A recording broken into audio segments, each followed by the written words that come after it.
नमस्कार दोस्तों, स्वागत है आपके अपने YouTube चैनल संस्कृत अड्डा पर। दोस्तों, आज की जो वीडियो इसमें हम करने वाले हैं आपका जो हाल ही में एस्टेट का जो एग्ज़ाम हुआ था, जिसमें आपका था ये TGT संस्कृत वाला जो एग्ज़ाम था, इसके हम आंसर की को करने वाले हैं। और जैसा कि आपको पता है, इनकी ऑफिशियली जो आंसर की है वो भी आ चुकी है, और उसी आधार पर जो हम यहाँ पर आपका जो संस्कृत में जो ये क्वेश्चन पेपर जो उसको देखने वाले हैं। तो आप हमारे साथ अंत तक बने रहिएगा। और उससे पहले अगर आपने अब तक हमारे चैनल को सब्सक्राइब नहीं किया तो सब्सक्राइब कर लीजिएगा। तो इसमें जो हमारे यहाँ पर पहला जो क्वेश्चन आया था, यहाँ पर हम ये सेट डी है जिसके माध्यम से आपके आंसर की को देखने वाले हैं। तो यहाँ पर पहला क्वेश्चन था विसर्ग से उच्चारण स्थान वर्तते। विसर्ग जो है इनका उच्चारण स्थान आपने बताना था, और लगभग इसमें से जैसे आपके 60 क्वेश्चन हैं, 60 में से लगभग 50-55 के आसपास जो क्वेश्चन हैं वो हमारे द्वारा यहाँ पर पहले जो हल करवाया गया था उनमें से ही आए हुए हैं। और जो 4-5 जो क्वेश्चन है वो आपसे इसी प्रकार से पूछ जाते हैं, कुछ नेगेटिव मार्किंग के आधार पर जो आपने पढ़े ना हो पहले। तो लगभग जो आपका यहाँ पर ये संस्कृत वाला जो भी यहाँ पर क्वेश्चन आया है हमारे द्वारा जो पहले कराए गए थे उनमें से पूछे गए हैं। अगर आपने हमारी पहले वाली वीडियो देखी है तो आपका जो यहाँ पर एग्ज़ाम जो वो निश्चित रूप से क्लियर हो गया होगा। तो यहाँ पर विसर्गों का स्थान बताना था, तो ये ऑप्शन 3 वाला यहाँ पर इसमें सी आंसर माना गया है। अकोह विसर्जनाम जो कंठ है ये इसका सी आंसर माना गया है। उसके बाद आ जाते हैं यहाँ पर दूसरा जो हमारा क्वेश्चन है राज्ञ है समीपम, इसका विग्रह आपने बताना था। उपराजन, उपराजम, उपराजानाम या उपराजम। तो उपराजम जो होता है ये सी आंसर है, और इसका बनेगा राज्य है समीपम। तो ऑप्शन 4 यहाँ पर सी आंसर इसमें माना गया है। नेक्स्ट जो हमारा यहाँ पर क्वेश्चन है मक्षी का नाम अभाव है, ये आपका समास प्रकरण जो उसमें से लिया गया है, और इसका जो समस्त पद जो है ये निर्मक्षिकम होता है। मक्षी का नाम अभाव है, मक्खियों का अभाव। तो इसमें जो सी आंसर जो था ये ऑप्शन 1 वाला था। और समास कौन सा था इसमें? अव्ययभाव समास था, क्योंकि जिसमें शुरू में अव्यय उपसर्ग होता है तो वहाँ पर अव्ययभाव समास होता है। तो ऑप्शन 1 यहाँ पर सी आंसर माना गया है। और यहाँ पर जो हम आंसर ये कर रहे हैं एस्टेट की जो ऑफिशियली जो आंसर किया उसके आधार पर हम यहाँ पर ये क्वेश्चन पेपर को देख रहे हैं। उसके बाद आ जाता है यहाँ पर आपका अस्मत् शब्द रूप। हमारे द्वारा आपको पहले भी बताया गया था। अब जो एग्ज़ाम में जो ये क्वेश्चन जो पूछे जाते हैं हम सीधे याद कर लेते हैं अहम आवाम वयम, लेकिन उसके जो साइड में जो दिया गया होता है विकल्प वाला, वही जो अब एग्ज़ाम में पूछा जाता है और वही यहाँ पर पूछा गया है। पूछने का तरीका भी थोड़ा सा बदला गया है। अलग अलग क्वेश्चन में आपको पूछने का तरीका भी समझ में आ गया होगा किस तरीके से क्वेश्चन पूछा गया है। कहीं जगह पर सम्यक नास्ति, कहीं जगह सम्यक है, कहीं ना अस्ति, कहीं अस्ति। तो इस प्रकार से उलझा के क्वेश्चन को दिया गया है। तो यहाँ पर पूछा गया था नहीं है, तो ये जो ऑप्शन 1 वाला जो है यही इनमें से अलग है, और बाकी तीनों जो है ये आपके चतुर्थी एकवचन में बनते हैं। तो ऑप्शन 1 वाला ये अलग रहेगा। उसके बाद आ जाते हैं यहाँ पर नेक्स्ट क्वेश्चन हमारा सखी शब्द रूप है। षष्ठी एकवचन आपने बताना था, और ये सभी शब्द रूप भी हमारे द्वारा कराए गए थे, उन्हीं में से ये पूछे गए हैं। तो ये जो सख्यु जो बनता है यही आपका जो षष्ठी एकवचन का रूप बनता है। तो ये ऑप्शन 2 यहाँ पर सही आंसर रहेगा। नेक्स्ट हमारा आ जाते हैं यहाँ पर पाषाण हृदय, पत्थर है हृदय वाला जैसा। तो इसका समस्त पद आपने यहाँ पर बताना था, और इसमें जो यहाँ पर समस्त पद इसका माना गया है तो ये ऑप्शन 2 वाला सही आंसर माना गया है। पाषाणवत हृदयम यस्य स, पत्थर के समान है हृदय जिनका ऐसा कोई व्यक्ति। नेक्स्ट हमारा यहाँ पर क्वेश्चन, और ये श्लोक है एक भवंती नम्रास्तर फल उद्गमी नो अम्भुवि अविलंबिनो गणः अनुदता सत्पुरुषा समृद्धि भी स्वभाव ऐसा परोपकारी नाम। तो यहाँ पर जो ये परोपकारी जो व्यक्ति है इनका यहाँ पर इसमें जो स्वभाव हुआ वो दिखाया गया है। तो एक जो सज्जन व्यक्ति होते हैं और ये वृक्ष बादल इनके माध्यम से ये दिखाया गया है। जैसे वृक्ष होते हैं वो बिना भेदभाव के सभी को छाया भी देते हैं और फल भी देते हैं, क्योंकि वो ये नहीं देखते हैं कि ये गरीब है या अमीर है। ऐसे यहाँ पर सज्जन व्यक्ति होते हैं, वो भी सभी का भला करते हैं, चाहे उसमें कैसे ही व्यक्ति हैं। तो इसमें जो परोपकारी जो व्यक्ति है उनके बारे में बताया गया था। तो ऑप्शन 3 यहाँ पर सी आंसर इसमें रहेगा। उसके बाद आ जाते हैं यहाँ पर सह युक्त प्रधाने, और ये आपका जो कारक प्रकरण उसमें से है। तो सह युक्त प्रधाने हमने आपको बताया था, जी सह सकम सार्धम स्वम जिसमें हो तो वहाँ पर तृतीय व्यक्ति का प्रयोग किया जाता है। और यहाँ पर इसमें जो है माना गया है तो ये प्रधान अर्थ में इसमें माना गया है, तो ऑप्शन 2 इसी आंसर इसमें माना गया है। नेक्स्ट यहाँ पर द्रुत विलंबित छंद, और ये छंद भी हमारे द्वारा जो है हाल ही में ताज़े कराए गए थे एग्ज़ाम से 1-2 दिन पहले, ताकि सभी को अच्छी तरीके से ये याद रहे। तो और उस जितने भी यहाँ पर छंद ये इस तरीके से पूछे गए हैं, सारे उन्हीं में से ही पूछे गए हैं। ज़्यादा याद नहीं करना था, अपने सिर्फ 2-2 लाइनें थी वो ही याद करनी थी। तो द्रुत विलंबित जो छंद है उसका यहाँ पर पूछा गया था, और द्रुत विलंबितम आह नभ भरो। तो द्रुत विलंबित छंद के बारे में यहाँ पर पूछा गया था कि इसमें वर्ण जो है वो कितने होते हैं, वर्णों की संख्या आपने बतानी थी द्रुत विलंबित में। तो द्रुत विलंबित जो है इसमें वर्णों की जो संख्या ये 12 होती है, तो ऑप्शन 2 जो यहाँ पर सी आंसर रहेगा, द्रुत विलंबितम छंद। उसके बाद आ जाते हैं यहाँ पर द्वितीय रात्रि समारोह है, ये आपका द्विगु जो समास है उसमें से है, और इसका समस्त पद कौन सा बनेगा, तो ये ऑप्शन 1 वाला इसका समस्त पद बनेगा, द्विरात्रम, द्विरात्रियो समारोह, 2 रात्रियों का समूह है। अगला क्वेश्चन है यहाँ पर सरग प्रतिसर्ग, ये वंश मनोत्तराणी वर्ष संचरितन च एव, ये 5 होते हैं। हमारे द्वारा आपका पहले भी ये पढ़ाए गए हैं, सरग प्रतिसर्ग वंश मनोत्तराणी, ये पुराण जो उनके 5 लक्षण हैं, तो इसमें ऑप्शन 1 यहाँ पर सी आंसर माना गया है। नेक्स्ट क्वेश्चन है यहाँ पर संहिता कुत्तर नित्य न होती, संहिता कहाँ पर नहीं होती है, तो ये ना में पूछा गया था यहाँ पर, और इसमें जो सी आंसर ऑप्शन 2 वाला रहेगा, तो ये वाक्य में नहीं मानी गई है। नेक्स्ट क्वेश्चन हमारे यहाँ पर जगती छंद, जगती शब्द रूप है जगती का, जैसे आपने भगवती के रूप पढ़े होंगे, तो जैसे भगवती ऐसे ही जगती, और ये भी इसमें उसी में से पूछे गए हमारे द्वारा जो शब्द रूप कराए गए थे, तो ये जगती वाला जो आपका ये सप्तमी में बनता है, सप्तमी एकवचन में। उसके बाद आ जाती है यहाँ पर भू धातु, ये भू धातु होने अर्थ में, और लिंग लकार जो है उसमें आपने बताना था, विधि लिंग, ये लिंग यहाँ पर दे दिया गया है, यहाँ पर उलझाने के लिए ये लिंग दे दिया गया ताकि कैंडिडेट को ये न पता लगे कि लकार कौन सा पूछा गया है। तो ये आपका विधि लिंग जो लकार है उसमें से था, ये विधि लिंग में से। तो अगर आप इन सभी को देखें तो ये भवेत में बंधे हैं, भवेत भवेतम भवेयु, लेकिन ये भवेन जो है ये ही अलग है, तो इसी कारण से ऑप्शन 3 वाला यहाँ पर सी आंसर इसमें माना गया है। उसके बाद आ जाते हैं यहाँ पर रस वाला क्वेश्चन, रस मुख्यतः अनुकार्य रामादेव होती मतम इदम कस्य, तो ये पंक्ति यहाँ पर आई थी और पूछा गया था ये लाइन जो है यहाँ पर किन की कही गई है, किन के अनुसार है ये, और यहाँ पर जो माना गया है तो ये भट्ट लोल्लट जो है इनके अनुसार इसको माना गया है। और ये 2-4 क्वेश्चन आपको एग्जाम में इस तरीके से जोड़ दे दिए जाते हैं ताकि कैंडिडेट को जो इसमें सही आंसर का पता ना लग पाए, क्योंकि कुछ ऐसे होते हैं क्वेश्चन जिनमें आदमी को तुक्का लगाना पड़ता है। तो यहाँ पर ऑप्शन 1 वाला रहेगा। उसके बाद यहाँ पर अहरगण है, अस्य शब्द से सिद्धि भवती, और हमारे द्वारा आपको बताया गया था ये विसर्ग संधि वाले जो पोर्शन हैं उसमें से ये 5-10 सूत्र जो थे वो हमारे द्वारा आपको बताए गए थे कि अभी तक के जितने भी एग्जाम हुए हैं 2011 से लेकर अब तक के सभी में यही 5-10 सूत्र हैं जो प्रयोग में आते रहे हैं, और उन्हीं के अंदर से पूछा गया था अहरगण है अहरह, तो ये रो एसओपी जो है ये ना को रा करता था, तो यही ऑप्शन सही आंसर यहाँ पर रहेगा, रो एसओपी। ये ड्रिला पूर्व त्रिकोण है, ये पुनरारंभ तेजा उसमें लगता था जो आपको दीर्घ करता था, तो ऑप्शन 3 वाला इसमें सही आंसर माना गया है।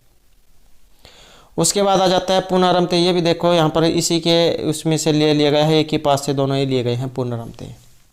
जब हम इसकी संधि करेंगे तो ये पुनरारंभ ते बनेगा, ढाल लोपे पूर्व से दीर्घोण वो सूत्र है जो इसके द्वारा यहाँ पर दीर्घ किया गया है, तो ऑप्शन 2 वाला सही आंसर इसमें रहेगा। नेक्स्ट क्वेश्चन है हमारे यहाँ पर मुंडक मुक्ति उपनिषद, ये जो मुक्ति को उपनिषद जो है इसके अनुसार संख्या बतानी थी कितनी है, और उपनिषदों की जो संख्या वो कितनी होती है, तो 108 उपनिषदों की संख्या होती है, तो ये ऑप्शन 3 वाला रहेगा। उसके बाद है यहाँ पर नेक्स्ट क्वेश्चन हमारा कुंठित है, इसका संधि विधायक सूत्र बताना था कि ये कुंठित जो बना है ये किस सूत्र के द्वारा बना है, और इसमें जो यहाँ पर माना गया है तो ये ऑप्शन 1 को माना गया है। अनुस्वार से परसवर्ण है, ये सूत्र है जो आपका परसवर्ण इसमें करता है।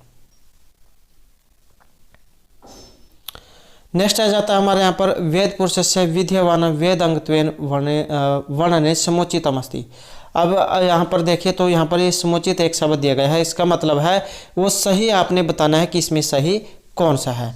और हमारे द्वारा आपको बताया गया था कि ये वेद जो है वेद अंगत्वेन, वेद के जो अंग हैं वो 6 होते हैं।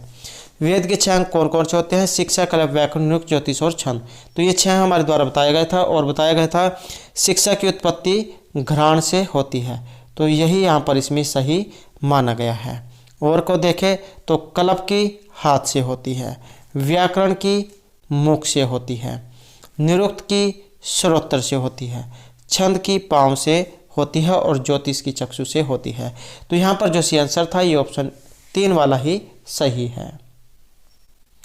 नेक्स्ट आ जाता है हमारे यहाँ पर माता भूमि पुत्रो अहम पृथ्व्या। ये भूमि जहाँ भूमि सूक्त पृथ्वी सूक्त उसमें से लिया गया है। और जो भूमि या पृथ्वी सूक्त जो आपका ये अथर्ववेद में आता है, अथर्ववेद में पहला ही कांड है, क्योंकि ये अथर्ववेद क्या कांडों में है, पहला ही कांड है 12.1, 12वें कांड का पहला है ये। तो यही यहाँ पर सी आंसर इसमें रहेगा, तो ऑप्शन 2 वाला ये जो भूमि जो हमारी माता है और हम इनके पुत्र हैं, इस प्रकार का ये पृथ्वी सूक्त आया है 12.1 में। तो ये अथर्ववेद का 12.1 इसमें सही आंसर है। नेक्स्ट है हमारे यहाँ पर शुश्रूषा ग्रहण कुरुप्री सख्य वृत्तिम से पत्नी। ये आया है यहाँ पर श्लोक अभिज्ञान शकुंतलम जो है उसमें से लिया गया है, जब चौथा जो अंक है उसमें से जब शकुंतला की विदाई दिखाई गई है। तो इसमें यहाँ पर पंक्ति में छंद आपने बताना था और छंद इसमें जो छंद है ये ऑप्शन 3 वाला रहेगा। शार्दूल विक्रीडित यहाँ पर इसमें छंद है। और शार्दूल विक्रीडित जब अब इनकी यहाँ पर ऊपर जो ये अक्षर जो दिए गए हैं, वर्ण जो दिए गए हैं, जब आप इनको गिनोगे तब इनकी जो संख्या है, इनकी संख्या ये शार्दूल विक्रीडित जो छंद वाली होनी चाहिए। तो इसी कारण से यहाँ पर ये शार्दूल विक्रीडित वाला इसमें सी आंसर माना गया है। शार्दूल विक्रीडित जो है इसमें वर्णों की संख्या कितनी होती है? 19। सूर्या 12 और आशव 7, 12 7 19। नेक्स्ट है हमारे यहाँ पर देवर्षि कलानाथ शास्त्री रचना अस्ति। तो इस प्रकार के क्वेश्चन आपको जरूर देखने को मिलेंगे जहाँ पर ये आचार्य जौन के बारे में पूछा जाता है। और इस प्रकार के 2-4 क्वेश्चन प्रत्येक एग्जाम में जरूर आए हैं। तो ये देवर्षि कलानाथ शास्त्री जो इनकी रचना न अस्ति नहीं है, तो ये ऑप्शन 1 वाली है। जीवनस्य पृष्ठ चतुष्टय। नेक्स्ट यहाँ पर क्वेश्चन आ जाता है हमारा काद्यम अवसाना का। ये काद्यम अवसाना जो होता है इसे स्पर्श वर्ण कहा जाता है। कहीं कहीं पर आपको सपृष्ठ वर्ण भी देखने को मिला होगा, सपृष्ठ, इसका मतलब ही स्पर्श होता है। स्पर्श वर्ण का से लेकर जो माँ तक होते हैं, तो यही पर आंसर रहेगा ऑप्शन 3 वाला। नेक्स्ट आ जाता है हमारे यहाँ पर भवंती भवेषु पक्षपाता उक्ति यम कस्य कवि अस्ति। यहाँ पर एक पंक्ति आई है और ये उक्ति है किन आचार्य की है, और ये जो महर्षि भारवी जो है इनकी उक्ति यहाँ पर ये मानी गई है, तो इसमें ऑप्शन 4 रहेगा। नेक्स्ट क्वेश्चन है हमारे यहाँ पर पतंजलि, और यह बताना था कहाँ से ली गई है। और इनके बारे में हमारे द्वारा आपको पहले बताया गया था कि यहाँ पर कुछ शब्द रूप है जिनके अंदर ये से लिया गया है। कौन कौन से? जो आपका एंगी परूपम जो सूत्र है वो इसमें परूप करेगा, जैसे शकंधु, करकंधु, मनीषा, पतंजलि। तो यह पतंजलि उन्हीं के अंदर से लिया गया है। पतत प्लस अंजलि पतंजलि, परूप यहाँ पर संधि हुई है एंगी परूपम सूत्र के द्वारा। उसके बाद आ जाता है यहाँ पर वरुचि। मेरे जो आचार्य जो मेरी जो अरुचि है इनका दूसरा नाम क्या है? तो दूसरा नाम इनका कात्यायन है। नेक्स्ट है हमारे यहाँ पर ये आपका आ जाता है प्रत्यय के अंदर से, तो लव धातु और इसमें प्रत्यय है ऑप्शन 2 वाला। लव धातु और यत प्रत्यय है, तो लभ्यम यहाँ पर रूप इसका बना है। ये जितने भी थे सभी हमारे द्वारा जो करवाए गए थे उन्हीं में से ही पूछे गए हैं। उसके बाद आ जाते हैं यहाँ पर ये एक उक्ति आई है चतुर्वर्ग फल प्राप्ति सुखाद अल्पधियामपि। ये पंक्ति है और किन आचार्य की है? और इस उक्ति का जो संबंध माना गया है तो ये ऑप्शन 2 सी आंसर माना गया है आचार्य विश्वनाथ की। अगला क्वेश्चन आ जाता है हमारे यहाँ पर पताका प्रकृति भेदाद्विता। पताका और प्रकृति के भेद से ये दो प्रकार की है और ये किन की है? प्रकरणिक है, प्रासंगिक है, प्रधानिकम है या कथानकम है? तो ये जो मानी गई है ऑप्शन 2 वाली मानी गई है, प्रासंगिक इसे माना गया है। उसके बाद आ जाते हैं यहाँ पर गीस प्रत्यय। तो गीस प्रत्यय का आपने बताना था, इसमें हमारे द्वारा आपको कराया गया था सिद्ध गौरादिव्यास एक सूत्र जो आपका गीस करता था, तो ये उसी का उदाहरण है जो ऑप्शन 4 वाला यहाँ पर इसका माना गया है, नर्तकी। तो सिद्ध गौरादिव्यास सूत्र इसमें लगा है, उसी का ये उदाहरण है। नेक्स्ट हमारे यहाँ पर क्षीण है, क्षीणापि शशि भूय अभिवर्तते सत्यम वीरम प्रसिद्ध सुंदरी यौनम निवर्ति आत्म तु हो। तो ये आया है एक श्लोक और अलंकार आपने इसमें बताना है। तो अलंकार जो इसमें रहेगा ये ऑप्शन 3 वाला है। तो कौन सा है इसमें? व्यतिरेक जो अलंकार है उसका यहाँ पर इसमें प्रयोग किया गया है। तो व्यतिरेक अलंकार है इसमें।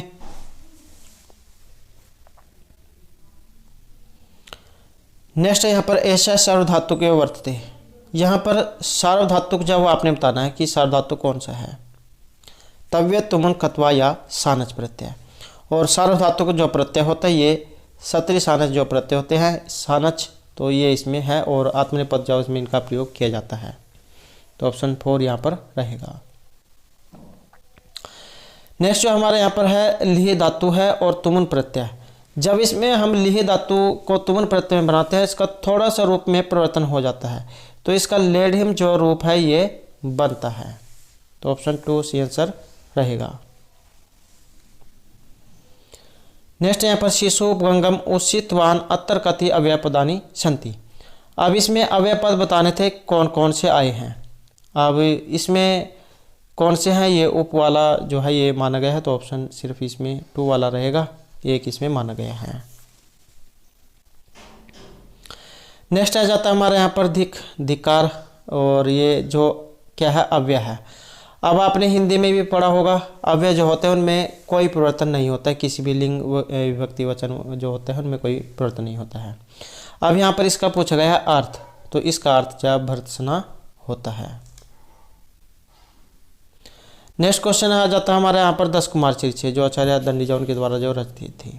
अब इसमें से एक संबंधित नहीं है, वो कौन थे? राजवाहन चरित, विश्रुतम, सोमचरितम या कुसुम उद्भव चरितम।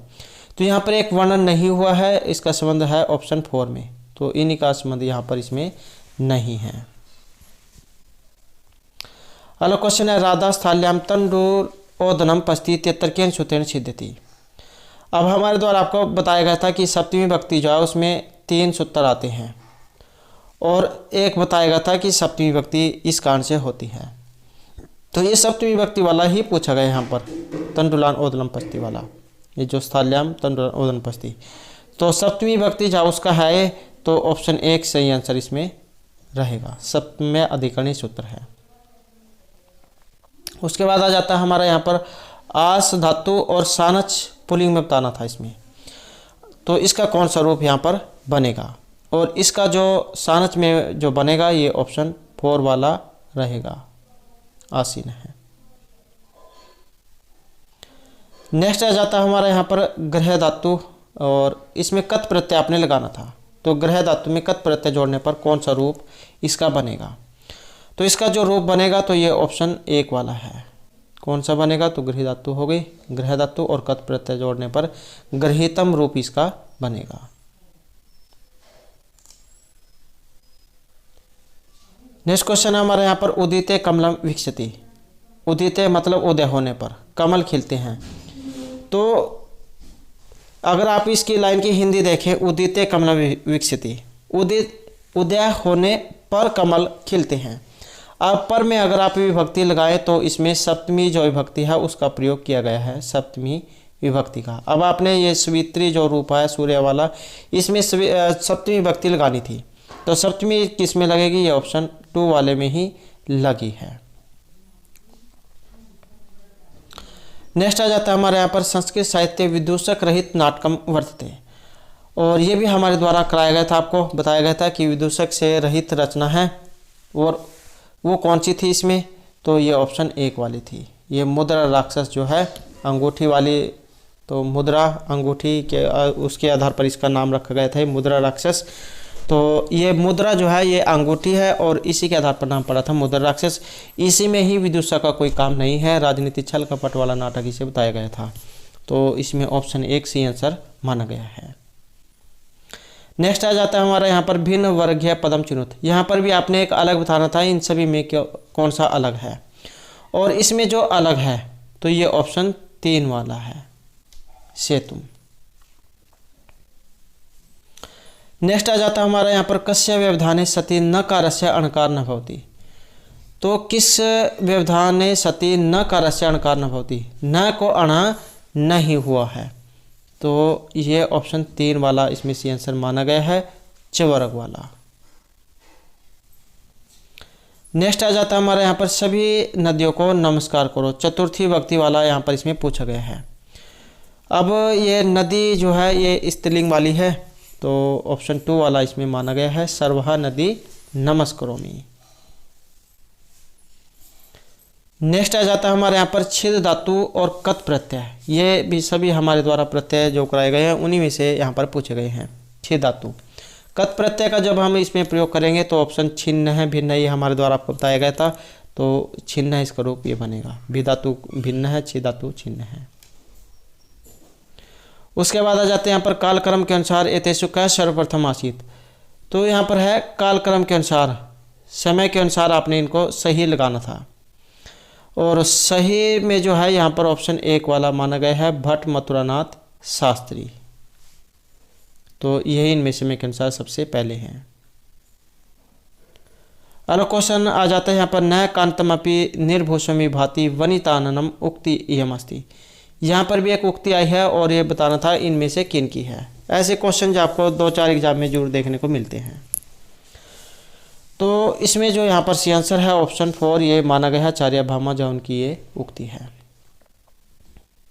उसके बाद आ जाते हैं यहाँ पर आर्य छंद, और ये भी छंद हमारे द्वारा जो कराया गया था उन्हीं में से पूछा गया है, और हमारे द्वारा आपको बताया गया था कि इसमें जो 4 लाइनें होती हैं, 4 लाइनें होती हैं, पहली और तीसरी लाइन में 12, और उसके बाद जो यहाँ पर चौथी जो लाइन है, पहली और तीसरी में 12, दूसरी लाइन में 18, और जो चौथी लाइन है उसमें 15 मात्राएं होती हैं। तो ये आर्य छंद के बारे में हमारे द्वारा आपको बताया गया था। अब आप इसमें देख सकते हैं प्रथम चरण में चतुर्थ मात्रा भवंती, पहले में 14 बताई गई, लेकिन कितने पहले और तीसरे में कितनी होती हैं, 12 होती हैं। यहाँ पर भी पहले और तीसरे में 12 होती है, तो ये भी गलत हो गया। और द्वितीय चतुर्थ मात्रा नगण्य समाना, और दूसरे और चौथे में समान बताई गई, लेकिन दूसरे और चौथे में क्या है, अलग अलग होती हैं। दूसरे में 18 है, चौथे में 15 है। अब आप बच गए आपका यहाँ पर नंबर 3 वाला। तो 3 वाले में अगर हम देखें तो चतुर्थ चरणे पंचदश मात्रा भवंती, क्या चौथे वाला जो है इसमें 15 मात्राएं होती है, तो यही सी आंसर इसमें रहेगा। अगर आपने छंद अच्छे से याद कर लिए होंगे तो आपके 4-5 नंबर आराम से बन गए होंगे। अब आ जाता है यहाँ पर आपका अरुणी श्वेत केतु संवाद है, कस्याम उपनिषदि वर्तते। अरुणी श्वेत केतु संवाद ये किस उपनिषद से लिया गया है? प्रश्न तैत्तिरीय छांदोग्य या मैत्रेयी उपनिषद से, और ये आपका संवाद है, तो ये ऑप्शन 3 वाला रहेगा। तो छांदोग्य उपनिषद जो उसके अंदर से लिया गया है।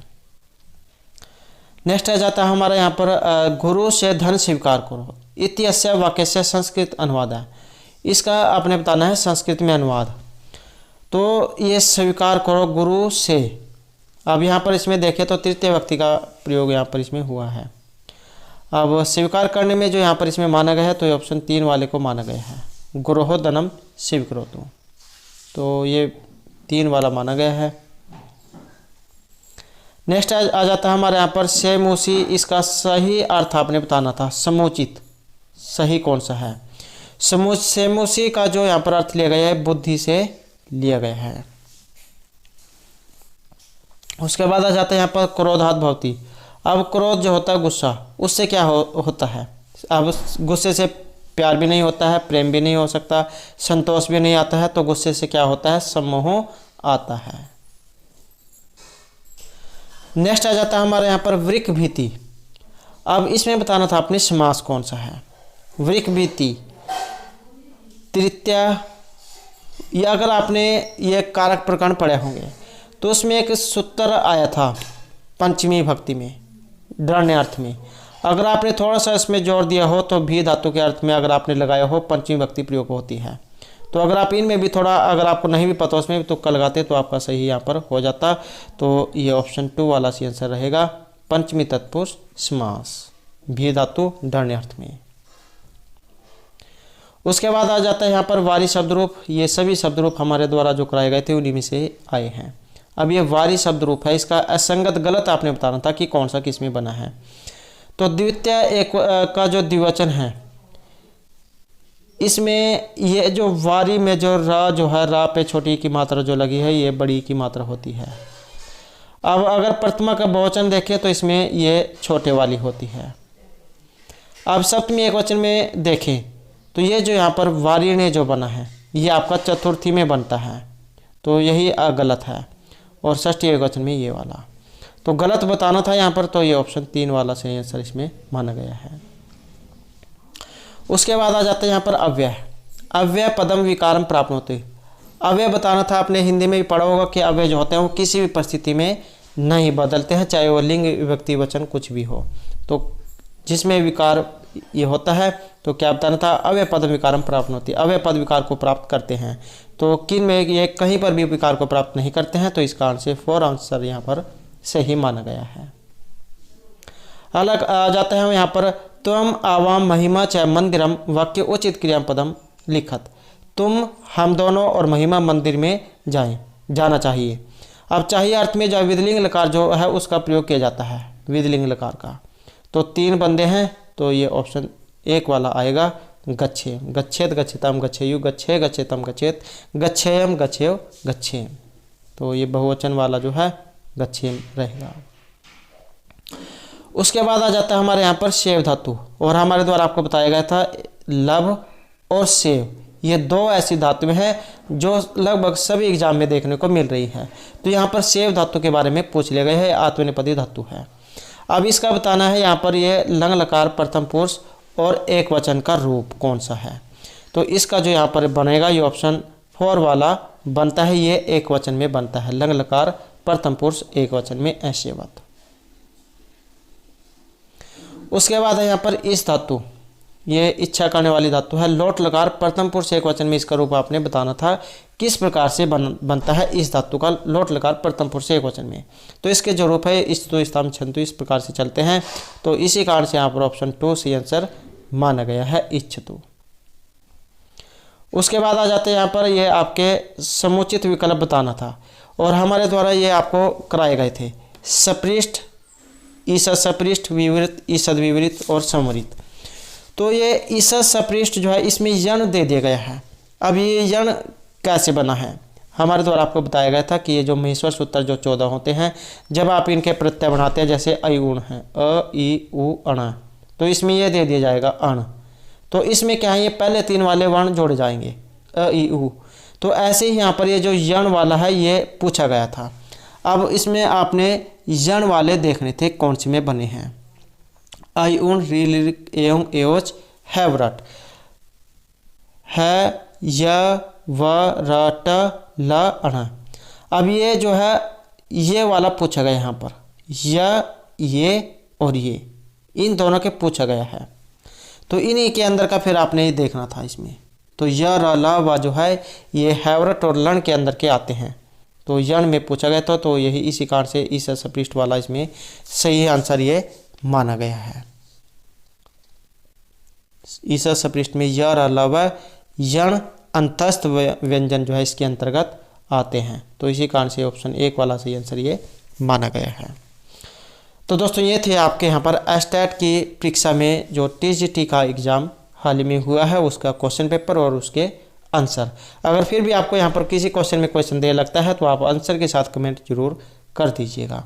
और अगर आपने अब तक हमारे चैनल को सब्सक्राइब नहीं किया तो सब्सक्राइब कर लीजिएगा, क्योंकि आगे जो हम आपका जो ये HSC के द्वारा जो आपका वैकेंसी निकाली जानी है उसकी फिर हम जो आगे तैयारी करेंगे, तो उसके लिए आप हमारे चैनल को सब्सक्राइब जरूर कर लीजिएगा। और अगर आपने अब तक हमारे चैनल को सब्सक्राइब नहीं किया तो सब्सक्राइब कर लीजिएगा। और हमारे साथ अंत बनाने के लिए धन्यवाद।